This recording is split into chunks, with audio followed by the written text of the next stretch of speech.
Hello நண்பர்களே, இன்னைக்கு நம்ம தி அன்கேனி கவுண்டர் டிராமாவோட சீசன் 2 5வது எபிசோடு தான் பார்க்க போறோம். டிராமாவோட ஓப்பனிங்லயே நம்ம சியோ கிட்ட லாயர் இருந்துட்டு எந்த கேள்வி கேட்டாலும் நான் கொலை பண்ற மோட்டிவோட எதையும் பண்ணல, மத்ததெல்லாம் ரூமர்ஸ்னு சொல்லிரு, பேலன்ஸ் எல்லாம் நான் பாத்துக்கிறேன் அப்படின்னு கான்பிடண்டா பேசிட்டு இருக்காரு. அப்பதான் வேங்கும் வெள்ள மண்டச்சியும் உள்ள என்ட்ரி கொடுக்கறாங்க.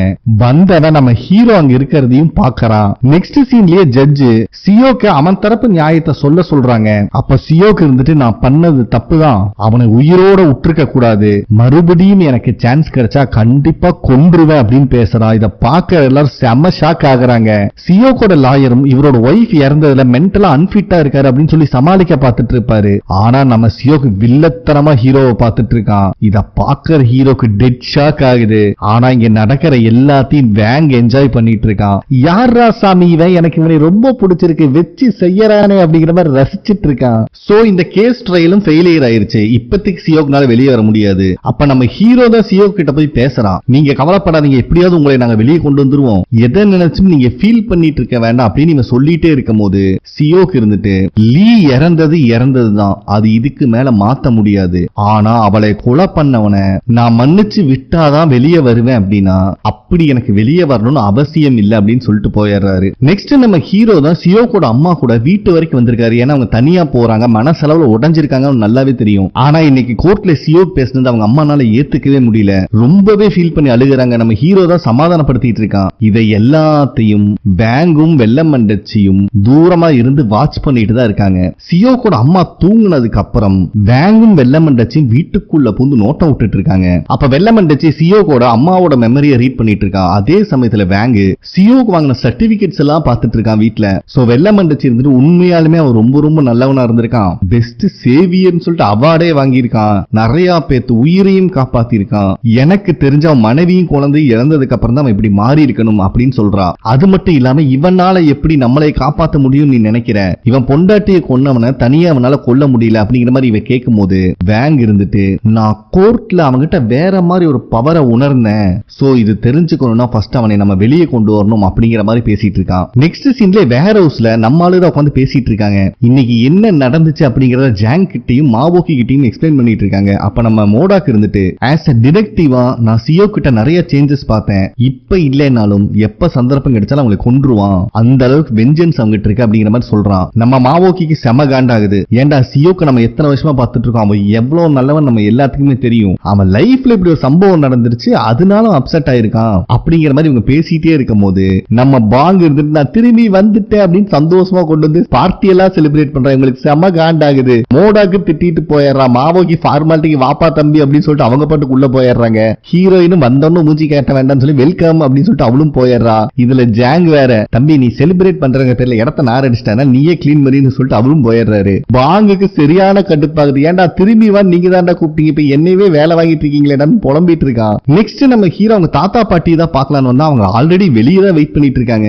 என்ன விஷயம் இந்நேரத்துக்கு வெளியே வெயிட் பண்றீங்கன்னு கேட்டா உங்க பாட்டி சியோக்கு இன்னைக்கு ரிலீஸ் ஆயிடுவான் பாத்தியானு உட்கார்ந்துட்டு இருக்காங்க அப்படிங்கிற மாதிரி தாத்தா சொல்றாரு. அப்ப நம்ம ஹீரோ தான் வாங்க உங்களுக்கு நிலாவை காட்டுறேன் அப்படின்னு சொல்லி பாட்டியை தூக்கிட்டு வந்துட்டு இருக்கான். இதுக்கு முன்னாடி சியோக்கு எப்படி தூக்குறோம் அதே மாதிரி. அப்பதான் நம்ம ஹீரோ கேக்குறான் சியோக்கு அந்த அளவுக்கு மிஸ் பண்றீங்களா அப்படின்னு. அப்பதான் பாட்டி அன்னைக்கு என்ன நடந்துச்சு அப்படின்னு சொல்றாங்க. பாட்டி அந்த பில்டிங்கோட மாடியில் நின்றுட்டு இருக்கும் போது நம்ம சியோக்கு இருந்துட்டு உங்க பொண்ணுதான் என்னை அனுப்புனாங்க, இப்படி நீங்க பண்றதுல அவங்களுக்கு இஷ்டமே இல்லையாமா, நீங்க எல்லாத்துக்கூடையும் ஜாலியா பேசி பழகி உங்க லைஃபை ஸ்பெண்ட் பண்ணணும் அப்படின்னு அவங்க நினைக்கிறாங்க, பட் கண்டிப்பா இன்னைக்கு இல்லைனாலும் என்னைக்காவது ஒரு நாள் உங்க பொண்ணு உங்களை மீட் பண்ணுவாங்க, அதனாலதான் அது வரைக்கும் உங்களை பாத்துக்கிறதுக்கு அவங்க என்னை அனுப்பி விட்டுருக்காங்க அப்படின்னு அவர் சொல்லியிருப்பாரு. இத சொல்லிட்டே பிரசன்ட்ல பாட்டி அழுதுட்டு இருக்காங்க. இத கேட்கிற ஹீரோக்கு நல்லாவே புரியுது. ஏன்னா சியோ பாட்டியை காப்பாத்துறதுக்காக இந்த வார்த்தையை சொல்லியிருந்தா அதுக்கப்புறம் பாட்டியை மீட் பண்ணிருக்கணும்னு அவசியம் இல்ல, சொன்ன வார்த்தையை எந்த அளவுக்கு அவர் காப்பாற்ற முடியுமோ அந்த அளவுக்கு காப்பாத்தி இருக்காரு. அதுக்கப்புறம் ஜெயில இருக்க சியோக்கு தான் காட்டுறாங்க. கடைசியா ஹீரோ பேசிட்டு போன விஷயம் தான் அவர் மைண்ட்ல இருக்கு. நீங்க இப்படி இருக்கிறது உங்க ஒய்ஃப் விரும்ப மாட்டாங்க, தயவு செஞ்சு இப்படி இருக்காதீங்க அப்படின்னு சொல்லியிருப்பான். இதை யோசிச்சு பார்த்துட்டே இருக்கும்போது சியோக்குள்ள இருக்கிற ஈவில் ஸ்பிரிட் நீ செகண்ட் தாட் எல்லாம் எதுவுமே வச்சுக்காத, அவன் உன்னை அண்டர்ஸ்டாண்ட் பண்ண மாதிரி நடிக்கிறான், நம்ம ரிவெஞ்ச் எடுத்தே ஆகணும் அப்படிங்கிற மாதிரி கத்திட்டு இருக்கு உள்ள இருந்து. அப்ப கரெக்டா சியோ கிட்ட வர பால அவன் எப்படி தடுத்தானே அவனுக்கு தெரியல. எப்பவும் போல சியோக்க வம்பிழுக்கிற 3 பேர் வந்து ஏண்டா உனக்கு கிடைச்ச சான்ஸ் நீயே சொதப்பிட்டியாமா, சரி கவலைப்படாத நாங்களே உன்னை அணுவா சித்திரவதை பண்ணி கொன்றுவோம், நீ மேல் உலகத்துக்கு போய் ஒய்ஃபை மீட் பண்ண அப்படிங்கிற மாதிரி சொல்லிடுறானுங்க. இதுல சியோக்கு செம காண்டாகுது. சோ இவர் டெம்பர் ஆகறனால உள்ள இருக்கிற ஈவில் ஸ்பிரிட் ஸ்பிரிட்டும் அதை யூஸ் பண்ணிக்க ட்ரை பண்ணுது. உன் ஒய்ஃபையே அவனுக்கு அவமானப்படுத்திட்டானுங்க, நீ எந்திரி, அவனில் நம்ம போட்டு தள்ளியே ஆகணும் அப்படின்னு கத்துது. பட் இது எதுவும் சியோ கண்டுக்கிற மாதிரி இல்ல. டே இப்படியே உட்கார்ந்துட்டு இருந்தீங்கன்னா உன் தலையில மிளகா அரைச்சிருவானுடா, இதான் வந்துட்டான் பாரு, கடைசியா உன்னை மீட் பண்றதுக்கு ஒருத்தன் வந்துட்டான் அப்படிங்கிற மாதிரி சொல்லுது. கரெக்டா போலீஸ் கார்டு வந்து சியோ கிட்ட உன்னை பாக்குறதுக்கு விசிட்டர் வந்திருக்காங்க அப்படின்னு சொல்றாரு. நம்ம சியோக்கும் வந்து பார்த்தா வந்திருக்கிறது வேங்கு. யாருப்பா நீ அப்படின்னு கேட்டா அதுக்கு பதில் சொல்லாம, ஏன்டா இன்னும் அவன் தான் ஒய்ஃபை கொண்டுட்டான் நீ நம்பிட்டு இருக்கியா அப்படிங்கிற மாதிரி கேட்கிறான். இதுல சியோக்கு செம காண்டாகுது. அப்ப பக்கத்துல இருக்க போலீஸ்கார அமைதியா இருக்கலான்னு சத்தம் போட்டதுக்கு வேங்கு கையா மட்டும் தான் தூக்குவான், அதுக்கே ரத்தம் கக்கி செத்துறான். அது மட்டும் இல்லாம அங்க இருக்கிற கேமராவும் வெடிச்சிருது. இத பாக்குற சியோக்கு கொஞ்சம் ஆச்சரியமா இருக்கு. பட் வேங் இருந்துட்டு ரொம்ப பில்டப் போடாத, இந்த பவர் எல்லாம் உங்ககிட்டயும் இருக்கு அப்படின்னு எனக்கு தெரியும் அப்படின்னு சொல்றான். நம்ம சியோ கிட்ட எந்த பதிலும் இல்ல. சரி தம்பி, உன் ஒய்ஃபை யாரு கொண்டாங்கிற உண்மை சொல்லான்னு வந்தேன், பட் நீ இன்னும் அதுக்கு தயாராகலன்னு நினைக்கிறேன் அப்படின்னு சொல்லிட்டு அவன் பாட்டு கிளம்பி போயிடுறான். அதுக்கப்புறம் பியானோ அகாடமில தான் காட்டுறாங்க. அங்க இருக்க 2 குட்டி பொண்ணுங்க வாக்குவாதம் பண்ணிட்டு உள்ள வராங்க. அந்த கிரஷிக்கார இருந்துட்டு என்ன விஷயம் அப்படின்னு கேக்குறான். அதுக்கு அந்த பொண்ணுங்க இருந்துட்டு உங்க கேர்ள் ஃபிரெண்ட் அத்லட்டா இருக்கும்னு நினைக்கிறேன், எப்ப பார்த்தாலும் ஓடிக்கிட்டே இருக்கா அப்படின்னு சொன்னோன்னே எனக்கு சந்தோஷமாயிருது. சோ ஹீரோயினை பாக்கறதுக்காக கிரஷ்காரனும் வந்திருக்கான். சுத்தி முத்தி பார்த்து இவனால கண்டுபிடிக்க முடியல. ஆனா ஒரு கட்டத்துல ஹீரோயினே அவன் முன்னாடி வந்து நின்னுறா. அப்ப கிரஷ்காரன் வந்துட்டு அன்னைக்கு மெடிசன் வாங்கிட்டு இருக்கல நீயும் ஃப்ரெண்ட் எங்க போனீங்கன்னு கேட்டா இல்ல ஒரு இம்பார்ட்டன்ட் ஒரு கதை கிளம்பிட்டு அப்படின்னு சமாளிச்சிட்டு இருக்கா நம்ம ஹீரோயின். அப்ப கிரஷ்காரன் வந்துட்டு பரவாயில்ல உன்னை நல்ல ஹெல்த் கண்டிஷனோட பாக்குறதுக்கு ரொம்ப சந்தோஷமா இருக்கு அப்படிங்கிற மாதிரி சொல்றான். அது மட்டும் இல்லாம காஃபி குடிக்க போலாமான்னு கேட்க ட்ரை பண்ணுவான். நம்ம ஹீரோயின் ஒரு முக்கியமான வேலை இருக்கு நான் கிளம்புறேன் அப்படிங்கிற மாதிரி அங்கிருந்து எஸ்கேப் ஆக பாக்குறா. அப்ப கிரஷ்காரன் ஹீரோயினோட கையை டச் பண்ணுவான். அப்பதான் ஹீரோயினுக்கு இன்னொரு விஷயம் தெரியுது. ஹீரோயின் ஹாஸ்பிட்டல் இருக்கும் போது டெய்லியுமே அவளை வந்து மீட் பண்ண ஒரே ஆள் இவன் தான். அது மட்டும் இல்லாம ஸ்கூல்ல என்னென்ன நடக்குது எல்லாமே சொல்லி ஹீரோயினை ரொம்ப கம்ஃபர்ட்டா வச்சிருப்பான். ஒரு நாள் அவன் வரும்போது பெட்ல ஹீரோயின் இருந்திருக்க மாட்டான். அவனும் சுத்தி முத்தி எல்லாத்திட்டையும் கேட்டா யாருக்கிட்டையுமே ஆன்சர் தெரிஞ்சிருக்காது. சோ இத பார்த்ததுக்கு அப்புறம் ஹீரோயின் சென்டிமெண்டலாவே ரொம்ப ஃபீல் ஆயரா. டே இவ்வளவு நல்லவனாடா நீ அப்படிங்கிற மாதிரி. அதுக்கப்புறம் வேர் ஹவுஸ்ல நம்ம ஹீரோவை எக்ஸ்பிளைன் பண்ணிட்டு இருக்கான். கடைசியா இவங்க கண்ணுல ஸ்பாட் ஆன 3 ஈவில் ஸ்பிரிட்டும் இருக்கிற லொகேஷன் கொஞ்சம் நியர்பை தான். அது மட்டும் இல்லாம நடந்த விஷயத்துல வச்சு பார்க்கும்போது 3 கிலோமீட்டர் ரேடியஸ் வரைக்கும் பாங்னால ஈவில் ஸ்பிரிட்டை ஸ்மெல் பண்ண முடியுது. சியோக்கோட நிலைமை இருக்க ரொம்ப மோசமா போயிட்டு இருக்கு. சோ என்ன நடந்தாலும் சரி நம்ம இந்த ஈவில் ஸ்பிரிட்டை அழிச்சு இதுக்கு ஒரு முடிவு கொண்டு வந்தே ஆகணும், அப்பதான் சியோக்க காப்பாற்ற முடியும் அப்படிங்கிற மாதிரி ஹீரோ சொல்லிடுறான். இது எல்லாத்துக்கும் சரின்னு படுது. அப்ப கரெக்டா நம்ம ஜாங்கு சர்ப்ரைஸா எல்லாத்துக்கும் கன்னு புல்லட் ப்ரூஃப் ஜாக்கெட்ல கொண்டு வராரு. இந்த பாங்கு பைப்புல வாயை வச்சுட்டு சும்மா இல்லாம இந்த புல்லட் ப்ரூஃப் ஜாக்கெட் ரொம்ப தின்னா இருக்கு, இது எப்படி புல்லட் தாங்கும் அப்படிங்கிற மாதிரி கேக்குறா. எல்லாருமே கன்னு அவன் சைடு திருப்பிடுறாங்க. பயபுள்ளைக்கு ட்ரௌசர் கிழிஞ்சிருது. கடைசியில தான் தெரியுது இது பாங்குக்கான ரீ வெல்கம் பார்ட்டி. ஏன்னா நேத்து இவனை வெல்கம் பண்ற மூட்ல யாருமே இருந்திருக்க மாட்டாங்க. சோ ஒரு வழியா பாங்குக்கும் ரொம்ப ஹாப்பி. அதுக்கப்புறம் எல்லாரும் கிளம்பி வண்டியில போயிட்டு இருக்காங்க. இந்த சரௌண்டிங்ல ஏதாவது ஈவில் ஸ்பிரிட்ட பாங்னால ஸ்பாட் பண்ண முடியுதா அப்படிங்கறக்காக பாங்கும் பாவம் அவனால முடிஞ்ச அளவுக்கு மோப்பம் முடிச்சிட்டே வந்துட்டு இருக்கான். இந்த சமயத்துல மோடாக்கு காருக்குள்ள ஒரு டர் விட்டுறாரு. நம்ம மாவோக்கு வேற காண்டாகுது. ஏன்டா அவனே ஸ்மெல்ல வச்சு கண்டுபிடிக்கிறவன், நீ இந்த கருவத்தெல்லாம் மிக்ஸ் பண்ண அவன் எப்படா கண்டுபிடிப்பா அப்படி டென்ஷன் ஆகுறாங்க. ஒரு கட்டத்துல பாங்குக்கு ஈவில் ஸ்பிரிட்டோட ஸ்மெல் தெரியுது. அது மட்டும் இல்லாம அந்த ஈவில் ஸ்பிரிட் இதுக்கு முன்னாடி ஹீரோயின் கண்ணன் நோன்றனால அதே ஈவில் ஸ்பிரிட் அப்படின்னு சொல்லிடுறான். இவங்களும் அந்த டைரக்ஷனை நோக்கி தான் வந்துட்டு இருக்காங்க. அதே நேரத்துல நம்ம வெள்ளமண்டச்சியும் ஒரு ஆளை தான் வந்து மீட் பண்றா. எங்கடா வச்சிருக்க அப்படின்னு கேட்டா அவன் பாட்டுக்கு உள்ள கூட்டு போயிட்டு இருக்கான். வேர் ஹவுஸ் மாதிரி இருக்கு, நிறைய அடியாளு இருக்காங்க. கடைசியா ஒரு ஃப்ரீசர் ரூம் மாதிரி இருக்கு, அதுக்குள்ள கூட்டு போறான். பார்த்தா நிறைய பாக்ஸஸ் அடுக்கி வச்சிருக்கு. டே தம்பி இது விளையாடுறதுக்கான நேரம் இல்ல, பணம் எங்க இருக்கு அப்படிங்கிற மாதிரி கேக்குறா. அதுக்கு அந்த ஆள் இருந்துட்டு அது உங்க பணம் கிடையாது, ஏழை மக்களை ஏமாத்தி வந்த பணம், அது யாருக்கும் சொந்தம் இல்ல அப்படின்னு ரூல்ஸ் பேசிட்டு இருக்கான். அது மட்டும் இல்லாம அவனோட ஆளுகிட்ட சொல்லி நம்ம வெள்ளமண்டச்சி போட்டு தள்ள சொல்லிடுறான். இவளுக்கு இதெல்லாம் சப்ப மேட்டர் சால்ட் வாட்டர் எப்பவும் போல டூல்ஸ் எடுத்து கையில மாற்றா. அதே நேரத்துல நம்ம ஆளுகளும் அங்க வந்துடுறாங்க. சோ அவளோட கார் இருக்கிற வரைக்கும் தான் பாங்னால ஸ்பாட் பண்ண முடியுது. இங்கதான் எங்கயோ இருக்கா அப்படின்னு சொல்லிட்டு இருக்கும் போதே நம்மளால உள்ள போக ஆரம்பிச்சிடுறாங்க. ஒரு கட்டத்துல அங்க இருக்க அடியாளு கண்ணிலையும் பட்டுறாங்க. எங்கிருந்து வரானுன்னே தெரியல, அவ்வளவு பேர் நம்ம ஆளுகளை ரவுண்டு கட்டிடுறாங்க. சோ நம்ம ஆளுகளும் உள்ள போந்து தெறிக்க விட்டுட்டு இருக்காங்க ஒவ்வொருத்தனையும். இந்த கேப்ல பாங்கும் ஹீரோவும் மட்டும் அந்த ஸ்மெல்ல ஃபாலோ பண்ணி போயிட்டு இருக்காங்க. அதே நேரத்துல வெள்ளமண்டச்சியை பார்த்தா அங்க இருக்கிறவன் போட்டு தள்ளிட்டு பணம் எங்க இருக்குன்னு கொடூரமா விசாரிச்சுட்டு இருக்கா. பாவம் அவனால பேச கூட முடியல.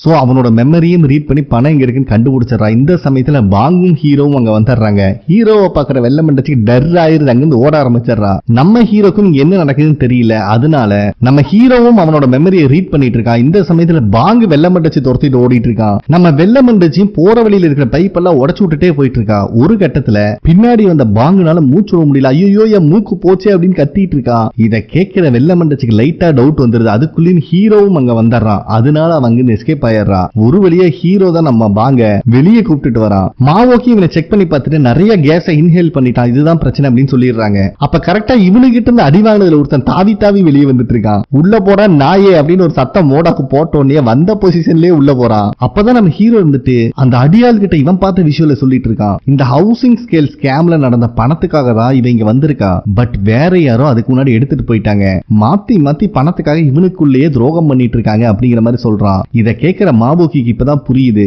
ஏன்னா இவனுக்கு கொரியா வந்த உடனே ஃபர்ஸ்ட் அட்டன் பண்ணது இந்த ஹவுசிங் ஸ்கேல் ஸ்கேம் தான். அப்பதான் சியோக்கோட ஒய்ஃபையும் கொண்டிருப்பாங்க. நம்ம ஹீரோ வந்துட்டு இப்பதான் சூப்பரான மேட்டர் நம்ம கைக்கு கிடைச்சிருக்கு. சோ இது சம்பந்தமான எவிடன்ஸ் நம்ம ஃபர்ஸ்ட் எடுத்துட்டோம் அப்படின்னா இவங்களை ஆஃப்டர் லைஃப் அனுப்புறது மட்டும் இல்லாம இதுல சம்பந்தப்பட்டவங்களை ஜெயிலையும் போட்டலாம் அப்படின்னு சொல்றேன். இது எல்லாத்துக்கும் சரியாப்படுது. நம்ம மோடாக் சும்மா இருப்பாரா, டிடெக்டிவ்னா என்ன நான் காட்டான்டா அப்படின்ட்டு அசிஸ்டன்ட் டிடெக்டிவ் போன் பண்ணிட்டு வெளியே போயிட்டு இருக்கான். அவனை ஃபாலோ பண்ணி மத்தவங்களும் வெளியே போயிடுறாங்க. பாவம் பாங்கு மட்டும் தனியா கிடக்குறான். இருங்கடா வரண்டான்னு புலம்பிக்கிட்டே நடக்க முடியாம நடந்து போறான் பாங்கு. அதுக்கப்புறம் வேங்க தான் காட்டுறாங்க. நடந்த சம்பவத்தால கேட்டு பவுல சிரின்னு சிரிச்சிட்டு இருக்கான். இதுல வெள்ள மண்டத்துக்கு செம காண்டாகுது. வேங்க இருந்துட்டு கோவப்படாதமா, இன்னொருத்தருக்கா நம்மளுக்கு மேல சம்பவம் பண்ணுவான் அப்படின்னு சியோக்க பத்தி தான் பேசிட்டு இருக்கான். பட் இருந்தாலும் இவளுக்கு இப்ப பணம் எங்க இருக்குன்னு தெரிஞ்சாகணும். ஏன்னா இவனால அந்த மெமரியை ப்ராப்பரா ரீட் பண்ண முடியலையாமா. சரி உடைய கண்டுபிடிச்சிடலாம் அப்படின்னு சொல்லிட்டு வேங்க ரொம்ப பாசிட்டிவா பேசுறான் இந்த நிலைமையிலையும். அப்ப வெள்ள மண்டச்சி இருந்துட்டு இங்க பாரு, இந்த லைட்ல இருந்து தப்பிச்சா மட்டும் அவன் கண்ணுல படமாட்டோம்னு நினைக்காத, அதுல ஒருத்தர் ரொம்பவே மோப்பம் முடிச்சிட்டு இருக்கான். சோ இன்னைக்கு இல்லைன்னா என்னைக்காவது கண்டிப்பா நம்ம தேடி வருவாங்க அப்படின்னு சொல்லிட்டு இருக்கும் போது தான் வேங்குக்கு ஒரு டவுட் வருது. அப்படின்னா நம்ம இத்தனை நாள் இங்கே தானே ஸ்டே பண்ணிட்டு இருக்கோம், ஏன் அவங்களால கண்டுபிடிக்க முடியல அப்படின்னு. இது வெள்ள மண்டச்சிக்கு கரெக்டா தான் படுது. ஆனா ஏன் இவங்களால கண்டுபிடிக்க முடியல அப்படிங்கிறது உங்களுக்கு தெரியல. இப்ப நம்மளுக்கு சியோக்க தான் காட்டுறாங்க. அவன் வேங் சொல்லிட்டு போன விஷயத்தை தான் யோசிச்சு பார்த்துட்டு இருக்கான். அங்க இருக்கிற ஈவில் ஸ்பிரிட் சியோக்கோட மண்டையை கொஞ்சம் கொஞ்சமா கழுவிட்டு இருக்கு. இவனுக்கு என்ன முடிவு எடுக்கிறதுன்னு தெரியாத நிலைமையில் இருக்கான் சியோ. அதுக்கப்புறம் நம்ம மோடாக் ஸ்டேஷனுக்கு வரும்போது கூட வெளியே சில பேரு இந்த ஹவுசிங் ஸ்கேம் சம்பந்தமா தான் பேனர் வச்சு ப்ரொடெஸ்ட் பண்ணிட்டு இருக்காங்க. இத பார்க்கும்போது மோடாக் கொஞ்சம் பாவமா தான் இருக்கு. பட் அவனால இப்போதைக்கு எதுவும் பண்ண முடியல. அதுக்கப்புறம் ஜூனியர் டிடெக்டிவ் தான் வெள்ள மண்டச்சி சம்பந்தமான எல்லா டீடைல் எடுத்து கொடுக்குறான். அவளுக்கு டியூவல் சிட்டிசன்ஷிப் இருக்கு, சைனாலையும் கொரியாலையும். அது மட்டும் இல்லாம 7 வருஷத்துக்கு முன்னாடி மென்டல் ஹாஸ்பிட்டல் இருந்து எஸ்கேப் ஆயிருக்கா, 2 வருஷத்துக்கு முன்னாடி தான் சைனாக்கே போயிருக்கா அப்படிங்கிற டீடைல சொல்றான். ஆனா பேங்க பத்தின டீடைல் எதுவுமே இவங்களால எடுக்க முடியல. இவன் மேல ஆல்ரெடி ஒரு மர்டர் கேஸ் இருக்கறனால சிசிடிவி ஃபுட்டேஜ்ல கிடைச்ச இமேஜ் வச்சு இவளை வாண்டட் லிஸ்ட்ல ஆட் பண்ணியாச்சு அப்படின்னு சொல்லிடுறான். பட் ஜூனியர் டிடெக்டிவ் ஒரே ஒரு டவுட் தான், சம்பந்தமே இல்லாம இப்ப எதுக்கு இந்த கேஸை விசாரிச்சிட்டு இருக்கீங்க அப்படின்னு கேக்குறான். ஏன்னா அந்த சிஇஓ ஆல்ரெடி சூசைட் அட்டம் பண்ணி இறந்தனால இவனுக்கு கேஸை க்ளோஸ் பண்ணிருக்கானுங்க. பட் நம்ம மோடாக் இருந்துட்டு இதனால எல்லாம் கேஸை க்ளோஸ் பண்ண முடியாதுப்பா, விக்டிமே வாயை திறந்து சொன்னாதான் க்ளோஸ் பண்ணுவேன் அப்படின்னு சொல்லிடுறான். ஏன்னா 100க்கும் மேற்பட்ட இன்னசென்ட் பீப்புள் இதுல பாதிக்கப்பட்டிருக்காங்க. அட்லீஸ்ட் காணாம போன பணத்தையாவது நம்ம கண்டுபிடிச்சிருக்கணும் அப்படின்னு சொல்றான். இது ஜூனியர் டிடெக்டிவ்க்கும் சரியா படுது. அதுக்கப்புறம் நம்ம ஹீரோயின் சின்சியரா பிராக்டிஸ் எடுத்துட்டு இருக்கும் போது அவளுக்கு கிரஷ்காரங்கிட்ட இருந்து மெசேஜ் வருது. இது எல்லாத்தையும் மாவோக்கி நோட் பண்ணிட்டு தான் இருக்காங்க. அவன் இருந்துட்டு 5 மணிக்கு இன்னைக்கு மீட் பண்ணு, ஞாபகம் இருக்கா இல்லையா, நான் ரெஸ்டாரண்ட் வந்துட்டு நீ எங்க இருக்க அப்படின்னு மெசேஜ் அனுப்பிட்டு இருக்கான். கொஞ்ச நேரம் கழிச்சு ஹீரோயினும் அந்த ரெஸ்டாரண்ட் முன்னாடி வந்துடுறா. பட் இவன் லேட்டா வந்தனால இவங்க ரிசர்வேஷன் கேன்சல் ஆயிடுச்சு, அதனால திருப்பியும் லைன்ல வெயிட் பண்ணியே ஆகணும் அப்படின்னு சொல்லிடுறான். வேற வழியே இல்லாம 2 பேரும் அந்த ரெஸ்டாரண்ட் முன்னாடி தான் வெயிட் பண்ணிட்டு இருக்காங்க. அப்ப கிரஷ்காரன் இருந்துட்டு ஹீரோயினோட ஷூலே சவுண்ட் இருக்கு, அதை கட்டி விட்டுட்டு இருக்கான். அதே சமயத்துல கரெக்டா ஹீரோவோட ஃப்ரெண்டும் சைக்கிள்ல கிராஸ் ஆகுறான். இவளுக்கு என்ன பண்றதுன்னே தெரியல. கிரஷ்கார் நினைச்சுதான் பிளாக் பண்ணி விளையாண்டு இருக்கான். ஆனா கிரஷ்கார்னா ஏதோ ரொமான்ஸ் நினைச்சுக்கிறான் பாவம். இந்த குண்டு பையன் அங்கிருந்து போற மாதிரி இல்ல, அங்கேயே நின்று இது யாரா இருக்கும் அப்படின்ட்டு இவனும் யோசிச்சுக்கிட்டே இருக்கான். சரி கண்டிப்பா இவங்க இருந்து கிளம்ப மாட்டான், எனக்கு வெயிட் பண்றதுக்கு டைம் இல்ல, வா வேற ரெஸ்டாரண்ட் போலான்னு கிரஷை இழுத்துட்டு போயிடுறா ஹீரோயின். அதே நேரத்துல மாவோக்கி எல்லாத்துக்குமே ஸ்பெஷலா ஃபுட் செஞ்சு கொடுத்துட்டு இருக்காங்க. அதுலயும் நம்ம பாங் ரொம்பவே டயர்டா இருக்கான். சோ இவங்க இப்படி என்ஜாய் பண்ணிட்டு இருக்கும் போது ஹீரோக்கும் ஃப்ரெண்டு கேரக்டர் இருந்து கால் வருது. ஹீரோயின் ஒரு பையன் கூட சுத்திட்டு இருக்கா அப்படின்னு இது கேட்ட உடனே பாங் செம டென்ஷன் ஆகுறா. யாரா அந்த பையன், கேட்டு சொல்லு, அவனை நசுக்கு நசுக்கு நசுக்கி தூக்கி எரிஞ்சார் அப்படின்னு டைலாக் எல்லாம் விட்டுட்டு இருக்கான். இந்த ஃப்ரெண்டுக்காரனு விடாம ஃபாலோ பண்ணிட்டு இருக்கறனால ஹீரோயினும் கிரஷுக்காரனும் பக்கத்துல இருக்க கேமிங் சென்டருக்குள்ள பூந்துடுறாங்க. ஒரு கட்டத்துல 2 பேரும் ரொம்ப இன்வால்வ்மெண்டோட கேம் ஆடிட்டு இருக்காங்க. இத வெளியே இருந்து மாவோக்கி பாங்கும் பார்த்துட்டு இருக்காங்க. மாவோக்கிக்கு செம ஹாப்பி. ஏன்னா ஹீரோயின் அங்க சந்திச்சதுல இருந்து அவளை இவ்வளவு ஹாப்பியாவும் யார்கிட்ட இவ்வளவு க்ளோஸா பழகி பார்த்ததே கிடையாது. இதுக்கு மேல இங்க இருந்தா பாங்கு காரியத்தை கெடுத்துருவோம்னு அடிச்சு இழுத்துட்டு போயிடுறாங்க. அதே டைம்ல ஒரு பொம்மையை ஜெயிச்சிட்டங்கிற சந்தோஷத்தை லைட்டா இடிச்சதுக்கே கிரஷ்கார எகிரி போய் விழுந்துடுறான். இப்ப நம்மளுக்கு மோடாக்க தான் காட்டுறாங்க. பயவுல கையில கிடைச்ச டீடைல் எல்லாம் வச்சு செக் பண்ணி எதையோ கண்டுபிடிச்சிட்டான். மனுஷங்க போய் சொல்லலாம், ஜிபிஎஸ் போய் சொல்லாது அப்படின்னு சொல்லிட்டு அங்கிருந்து கிளம்புறான். பாவம் இவ்வளவு நேரம் கூடவே இருக்கிற ஜூனியர் டிடெக்டிவ் கிட்ட கூட சொல்ல அவனுக்கு என்ன நடக்குதுன்னே தெரியல. அதுக்கப்புறம் நம்ம ஹீரோவும் மோடாக்கும் கிளீனிங் மிஸ்டர்னு சொல்லக்கூடிய ஒரு லாண்ட்ரி ஷாப்புக்கு முன்னாடி தான் வந்து நிக்கிறாங்க.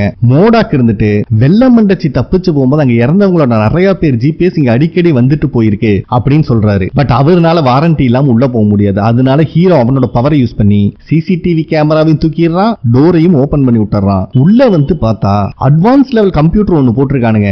சோ மணி லாண்டரிங்லாம் இங்க இருந்து தான் நடந்துட்டு இருக்கு அப்படின்னு இவங்களுக்கு தெரிய வருது. நம்ம ஹீரோ தெரியாம அந்த சிஸ்டம் தொட்டதுக்கே உள்ள இருக்கிற ஃபைல் எல்லாம் டெலீட் ஆகி ஃபார்மேட் ஆயிருது. அப்ப கரெக்டா அந்த கடைக்குள்ள மறைஞ்சிருந்த ஒருத்தன் இவங்களை பார்த்த உடனே தலைதறிக்க ஓட ஆரம்பிக்கிறான். இவங்களும் துரத்துவானுங்க. அவன் கையில மட்டும் எப்படியோ பைக் கிடைச்சிருது. ஒரு கட்டத்துல பைக்ல இருந்து ஸ்லிப் ஆகி விழுந்துறான். இருந்தாலும் தப்பிச்சறான். அதுக்குள்ளேயும் ஜூனியர் டிடெக்டிவ் அங்க வந்துடுறான். பட் இவங்களால அவனை பிடிக்க முடியல. அதுக்கப்புறம் வெள்ளமண்டச்சியும் வேங்கும் ஜெயிலுக்குள்ளதான் வராங்க. இருக்கிற காப்பல கண்ணா பின்னா நடிச்சு போட்டு வராங்க.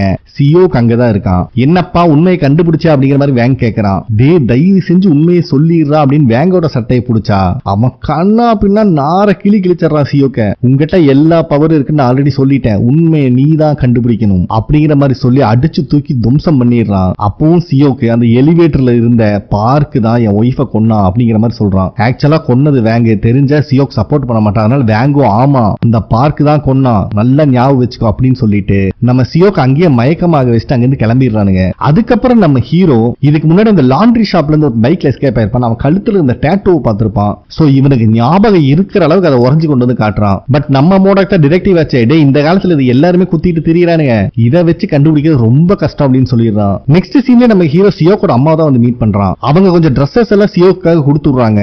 அதே நேரத்துல ஜெயில போலீஸ்காரங்க நடந்த சம்பவத்தை பத்தி பேசிட்டு இருக்கானுங்க. அது எப்படி இவ்வளவு பெரிய சம்பவம் நடந்திருக்கு, யாருமே தப்பிச்சு போல, இவன் செல்லுக்கு வெளியே அன்கான்சியஸா இருந்திருக்கான் அப்படின்னு பேசிட்டு அங்கிருந்து கிளம்பிடுறாங்க. நெக்ஸ்ட் எப்பவும் போல சியோக்க வம்பிழுக்கிறவனுங்க வந்து சியோக்க பத்தி தெரியாம வாய் வீசிட்டு இருக்கானுங்க. ஒரு கட்டத்துல சியோக்குனால அவன் கோவத்தை கண்ட்ரோல் பண்ணவே முடியல. அதுல ஒருத்தர் இரும்பு ஸ்டாண்ட் எடுத்துட்டு வந்து அடிக்கலான்னு பார்த்தா சியோக்கு அசால்ட்டா வளைச்சறான். இங்க இப்படி நடந்துட்டு இருக்கும் போது ஹீரோவும் ஜெயிலோட என்ட்ரன்ஸ்ல தான் சியோக்காக கொண்டு வந்த ட்ரெஸ்ஸை கொடுத்துட்டு இருக்காரு. ஆனா உள்ள சியோக்கு சைக்கோகினிசிஸ் மெத்தட் யூஸ் பண்ணி நார கிளி கிழிச்சிட்டு இருக்கான் அவனுங்கள. சோ ரெண்டு பேத்தையும் கொன்னு போட்டுட்டு அங்கிருந்து அசால்ட்டா வெளியே வரான். நம்ம ஹீரோவும் ஜெயில இருந்து வெளியே வரும். உள்ள விசில் அடிக்கிற சத்தம் எல்லாம் கேக்குது. என்னடா நடக்குதுன்னு நம்ம ஹீரோ பார்த்துட்டு இருக்கும் போது நம்ம சியோக் ஜெயில இருந்து அசால்ட்டா ஜம்ப் பண்ணி வந்து நிக்கிறான். அவன் கண்ணும் ரெட்டா இருக்கு. இத பாக்குற நம்ம ஹீரோக்கு தெரிஞ்சிருது சியோக்கோட உடம்பையும் ஈவில் ஸ்பிரிட் ஆக்குபை பண்ணிருச்சு. இந்த ஷாக்ல ஹீரோ நின்னுட்டு இருக்கான். இந்த இடத்துல இந்த எபிசோடும் கம்ப்ளீட் ஆகுது. ஓகே ஃப்ரெண்ட்ஸ், கண்டிப்பா உங்களுக்கு பிடிச்சிருக்கும் நம்புறேன். ப்ளீஸ் லைக் பண்ணுங்க, சப்ஸ்கிரைப் பண்ணுங்க, கமெண்ட் பண்ணுங்க. நெக்ஸ்ட் எபிசோட்ல மீட் பண்ணலாம்.